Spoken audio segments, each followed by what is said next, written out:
السلام علیکم ورحمۃ اللہ وبرکاتہ۔ میرا سوال تھا کہ بیوی کو گھر میں کس کس سے پردہ کرنا چاہیے؟ کیا شوہر کے علاوہ سب سے پردہ کرنا چاہیے؟ بھائی کا سوال یہ ہے کہ بیوی کو گھر میں کس سے پردہ کرنا چاہیے۔ یہ سوال اصل میں اس لیے پیدا ہوتا ہے کیونکہ ہندوستان میں ہمارے یہاں مشترکہ خاندان کا نظام پایا جاتا ہے، یعنی ایک ساتھ پوری فیملی رہ رہی ہوتی ہے۔ اب اس میں کسی کی شادی ہو جاتی ہے تو اس کی بیوی نہ صرف یہ کہ اپنے شوہر کے پاس آتی جاتی ہے، بلکہ شوہر کے بھائیوں کے پاس اور بھی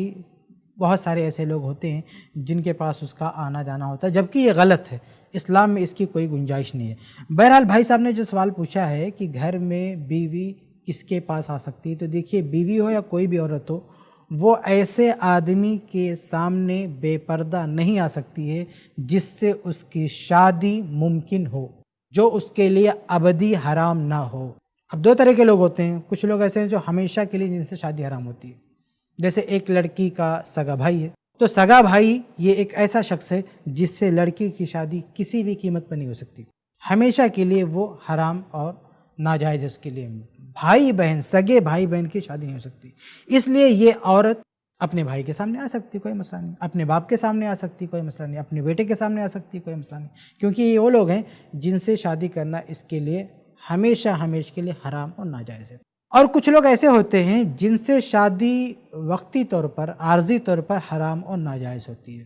مثال کے طور پر کسی عورت کی بہن سے، اس کی سگی بہن سے کسی نے شادی کر رکھا ہے، تو اب یہ عورت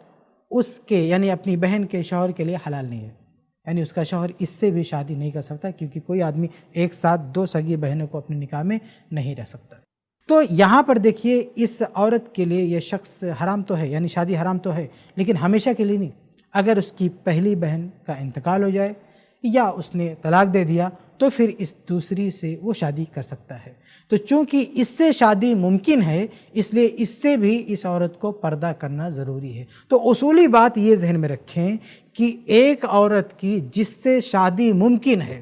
چاہے بروقت یا کسی بھی حالت میں ممکن ہے، اس آدمی کے سامنے کوئی بھی عورت بے پردہ نہیں جا سکتی ہے۔ تو ہمارے گھروں میں جو مشترکہ خاندان کا نظام ہے، یہ اصل میں اگر یہ نظام اس طرح چلتا ہے کہ اسلامی تعلیمات کی خلاف ورزی نہیں ہوتی ہے، پردے کا پورا پاس و لحاظ ہوتا ہے، تب تو اس کی گنجائش ہے۔ لیکن اگر اس خاندان میں اسلامی تعلیمات پر عمل کرنا ممکن نہ ہو، خاص طور سے پردے کا معاملہ، تو پھر اس طریقے پہ مشترکہ خاندان کو نہیں چلایا جا سکتا، بلکہ اس خاندان کو الگ کرنا، لوگوں کا الگ ہونا، یہ لازم اور ضروری ہے۔ افسوس کے ساتھ کہنا پڑتا ہے کہ آج بہت سارے لوگ اپنے لڑکے کی شادی کر دیں گے اور اس کو مجبور کریں گے کہ وہ اپنی بیوی کو یہیں چھوڑ کے جائے۔ وہ بیچارہ کہیں اور کام کر رہا ہوتا ہے، دیہات وغیرہ میں شادی ہوتی ہے، اپنی بیوی کو یہیں چھوڑ دیتا ہے، آ کے ممبئی میں، دلہی میں اور کہیں جا کے کاروبار کرتا ہے، اس کی بیوی بیچاری پڑی ہوئی ہے گھر پہ، اور وہ اپنے شوہر کی خدمت نہیں کر رہی ہے، اپنے شوہر کے ماں باپ کی خدمت کر رہی ہے۔ چلو خدمت کرنا ٹھیک ہے، اس سے انکار نہیں ہے، لیکن وہ ایسے لوگوں کی بھی خدمت کر رہی ہے جس کی خدمت کرنا تو دور کی بات ہے،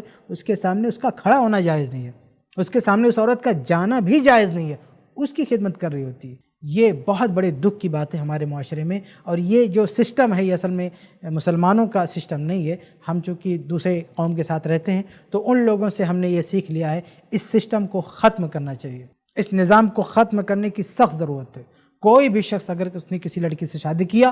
اگر وہ دیکھ رہا ہے کہ اس کے مشترکہ خاندان میں اپنی بیوی کو چھوڑنے سے اسے کسی اور کے پاس جانا پڑ رہا ہے جس کے پاس جانا جائز نہیں ہے، وہ فوراً اپنی بیوی کو وہاں سے الگ کرے، الگ گھر لے، الگ اس کا بندوبست کرے۔ وہاں پہ بے یار و مددگار اپنی بیوی کو نہیں چھوڑ سکتا۔ یہ صرف اس کے آرام کا مسئلہ نہیں ہے، بلکہ اس کی عزت کا مسئلہ ہے، اس کی عزت کی حفاظت یہ شوہر کی ذمہ داری ہے۔ اگر وہ ایسے لوگوں کے پاس بے پردہ جاتی ہے جن کا دیکھنا اس کے لیے جائز نہیں، تو یہ اس کی عزت داؤ پہ لگی ہوئی ہے، اس لیے اس کی عزت بچانا ضروری ہے۔ خلاصہ یہ ہے کہ بیوی اپنے شوہر کے پاس جا سکتی ہے، اور ہر اس شخص کے پاس جا سکتی ہے بے پردہ جس سے اس کی شادی کسی بھی صورت میں ممکن نہ ہو، اور جس سے عورت کی شادی ممکن ہو گئی اس کے پاس وہ نہیں جا سکتی ہے۔ یہی بنیادی اصول ہے، اس کو سامنے رکھیں تو بات آپ کی سمجھ میں آ جائے گی۔ امید ہے کہ آپ کو جواب مل گیا۔